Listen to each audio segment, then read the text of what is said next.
ในวันที่4ธันวาคม2025ท่านสันติภาพพรหมวิหารรัฐมนตรีกระทรวงการเงินของคณะชี้นำระดับชาติการสำรวจพลเมืองและที่อยู่อาศัยทั่วประเทศครั้งที่5ปี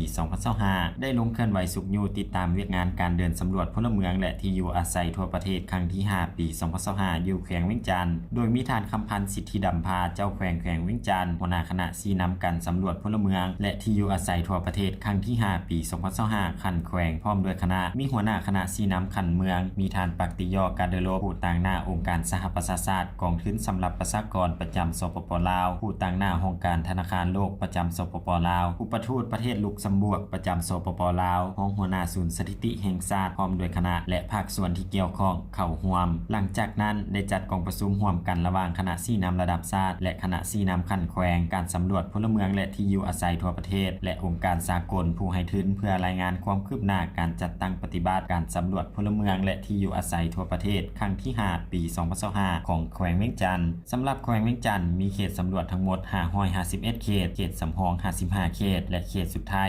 496เขตประกอบมีนักเดินสำรวจและนักกวดการทั้งหมด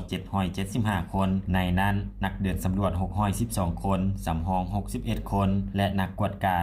163คนสำรอง19คนมาฮอดปัจจุบันพวกแขวงสำรวจสำเร็จแล้ว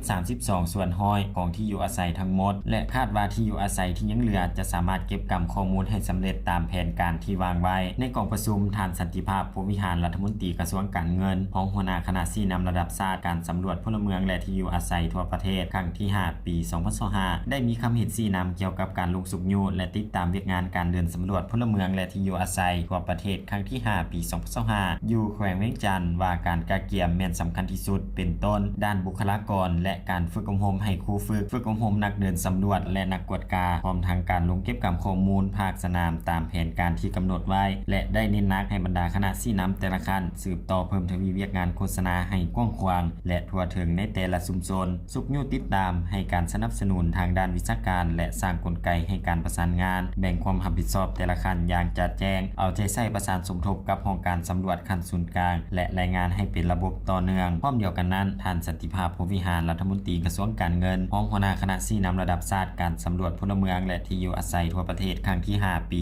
2025พร้อมด้วยคณะได้ลงเคลื่อนไหวเยี่ยมยามติดตามการเดินสำรวจพลเมืองและที่อยู่อาศัยอยู่บ้านหนองนาคและบ้านภูซันเมืองโพนโฮงพร้อมทั้งได้รับฟังการรายงานจากในบ้านนำอีกด้วย